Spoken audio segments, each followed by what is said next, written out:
We go now to Rafah in Gaza, where we're joined by Akraam al-Sattarri, a journalist based in Gaza. Welcome back to Democracy Now!, Akraam. Just moments ago, Palestinian officials held a press conference in Rafah regarding the mass graves at the Nasser medical complex. Can you tell us the latest? I know there's a delay in the broadcast.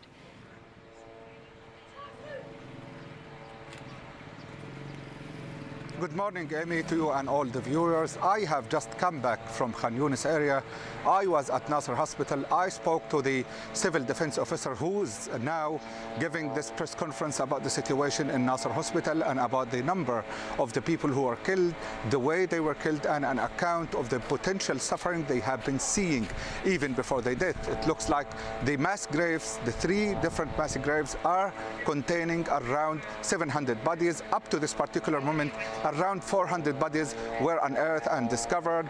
Around 300 bodies or even more are still in the ground. The bulldozer, one bulldozer, because of the very limited resources, is working there for the sake of just digging out the bodies. Family members are lined up there. Family members are trying and rushing with passion and with great deal of sorrow to identify the bodies of their dears. Some of them managed to identify the bodies. Then you hear the outcry, you hear the people screaming, crying, and mourning the death of their dears. But at the very same time, they feel a little bit relieved because they finally found the body of their dears. I spoke to a mother who's around 42, 43 years old.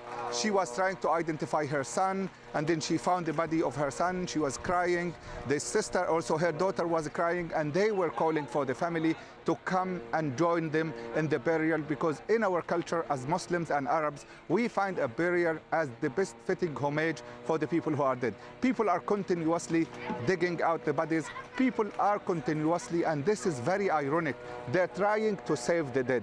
People, when they die, are supposed to be resting in peace, and I was saying that people in Gaza, when they die, they're neither resting nor in peace. The bodies, those bodies, were collected twice by the Israeli occupation forces. They were taken for some forensic investigation. They were returned to Nasser Hospital. They're stockpiled in this very big hole, 3 different holes, and then they were buried. And then a second time, the Israeli occupation forces came back to Nasser Hospital. They invaded all different departments of the hospital.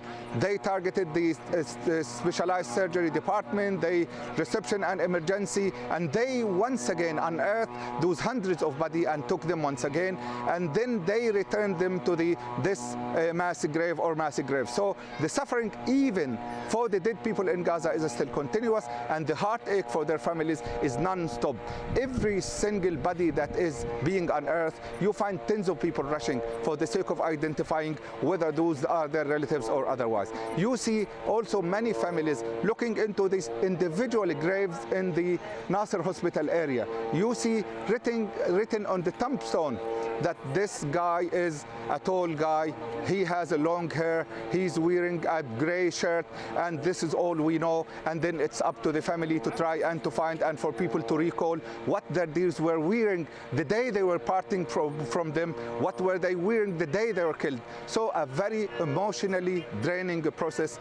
The numbers are quite shocking, but the account of the loss and the death that led to that eventual mass grave is extremely shocking, where some of the people, like you have just said, some of the people were tied, some of the people had medical accessories on their hands, like the cannulas, and when they were unearthed from the ground, it was apparent that they were buried alive. Some people were tortured, some of the bodies were extremely mutilated, which means that those bodies, some of their organs were taken by the Israeli occupation. Some lost their eyes. I could see some bodies with no eyes. I could see some bodies with no liver, with no kidney. Some bodies that are, you see them like the outer skin is just covering the skeleton, and that's it. So the account of that experience is quite heart-wrenching.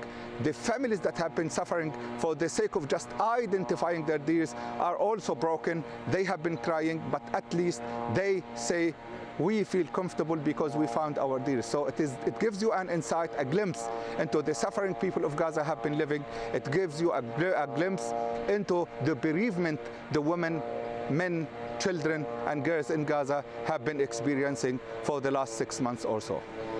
Akraam al-Sattarri, just for our audience to know, whenever we speak to you, we have, there's this constant noise around you, and those are drones, of course, flying overhead, as they have been for months now. But if you could respond, the European Union, the United Nations, and now also the United States have called for an independent investigation into these mass graves. So your response to that, and we're speaking to you in Rafah, if you could also describe what conditions there are on the ground.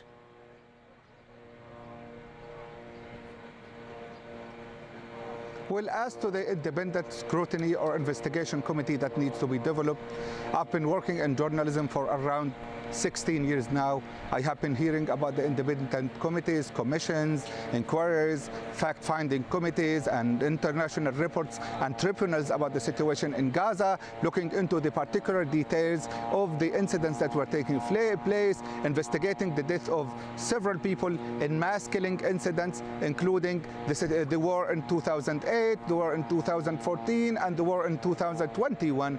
I have been hearing a book about Gaza and the war in Gaza from 2014, and I was reading the exact word that I'm going to say now. Palestinians struggle to dig out the bodies. So this is something that happened in 2014. This is something that happened in 2008. This is something that happened in 21, 22, and is still happening throughout 2023 and 2024. The international community has failed to preserve and observe the dictates of the international humanitarian law. The humanity at large is facing a challenge. All the political systems worldwide are asked now and expected to do something tangible for the sake of just saving the Gaza Strip. Rhetoric is no longer needed. Rhetoric is no longer satisfactory. We need them to do something tangible to stop the things that are happening in Gaza. Some of the things that Gazans are suggesting, the no-fly zone to protect the civilians in Gaza. Some of the things that Gazans are suggesting, that Israel should be held accountable for what they call crimes that were committed against humanity, against people, against civilians. The international humanitarian law is rich with terms and vocab that are related to what they call the civil objects. Civil objects that are protected, journalists that are protected, medical teams that are supposed to be protected, medical facilities that are supposed also to be protected. But when you review the shocking numbers about the way that the journalists are being killed, for instance, the medical teams are being killed, for instance, you conclude that the international community is failing so far to do something tangible rather than the statements, the condemnations, the calls for independent inquiries or commissions to look into the investigation. We need something tangible.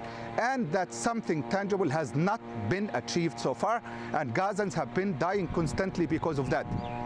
Something should be done, something swift should be done, otherwise the death would continue. Now in Gaza today, 79 people were killed, and an average number of around 65 to 79 is killed every day. And if nothing is done, this means the international community accepts the killing of Gazans and accepts the justification of Israel to continue that killing. Sorry. And when it comes to the situation in Rafah, around 1.4 to 1.2 million, because of the influx of people from Rafah in the last few days.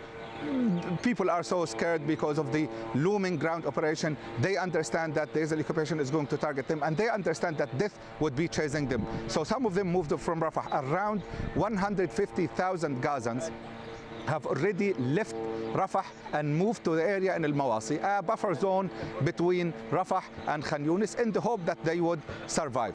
The ones who are in Rafah and the ones who are in Хан-Юнисе and the ones in Gaza, at the entirety of Gaza, are on all IDPs, around 2.1 million IDPs, because of the destruction of the infrastructure, the destruction of the homes, the destruction of the streets, and because of the continuous bombardment that has been taking their life. And those people are living in areas that have no infrastructure. No infrastructure means that they don't have water supplies that are regular. They don't have sewage systems. They don't have food. They don't have even drinkable water with which they can cook the food. They don't have houses. They're living in tents. And